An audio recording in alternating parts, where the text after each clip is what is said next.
नमस्कार, मैं अनुष्का। आप देख रहे हैं एमवी न्यूज। आपको बता दें कि कोरोना का जो कहर है वो काफी तेजी से बढ़ रहा है, लेकिन इसके साथ ही अब एक अच्छी खबर ये भी आ रही है कि अब कोरोना में रिकवरी रेट भी ज्यादा देखने को मिल रहा है। मतलब जहां पहले कोरोना से लोगों की जान जाती नजर आती थी, अब रिकवरी रेट में भी बढ़ोतरी देखने को मिल रही है। कोरोना वायरस महामारी का संक्रमण दिल्ली, महाराष्ट्र समेत कई राज्यों में स्थिति सामान्य नहीं है। कोरोना संक्रमण का आंकड़ा देश में 96 लाख को पार कर चुका है, लेकिन दूसरी तरफ एक अच्छी खबर यह है कि देश में लगातार छठे दिन 40,000 से कम संक्रमण के मामले दर्ज किए गए हैं।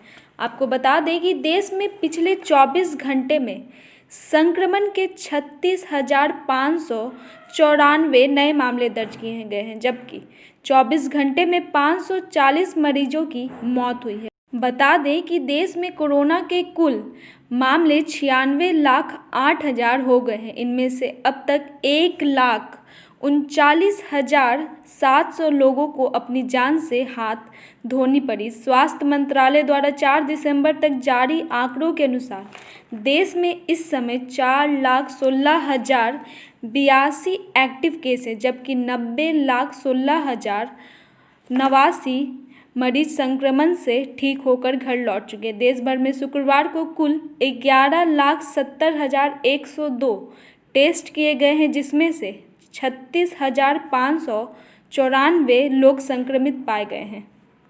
लेकिन इसका मतलब ये नहीं है कि आप लापरवाही बरतें। आपको सरकार के दिए हुए गाइडलाइन का फॉलो करना पड़ेगा। इसके साथ ही मास्क, सैनिटाइजर का यूज अनिवार्य है। तब तक के लिए ऐसे ही तमाम खबरों के लिए बने रहे हमारे साथ एमवी न्यूज पर। और अगर आपको हमारा वीडियो पसंद आए तो जाते जाते वीडियो को लाइक, शेयर और चैनल को सब्सक्राइब करना ना भूलें।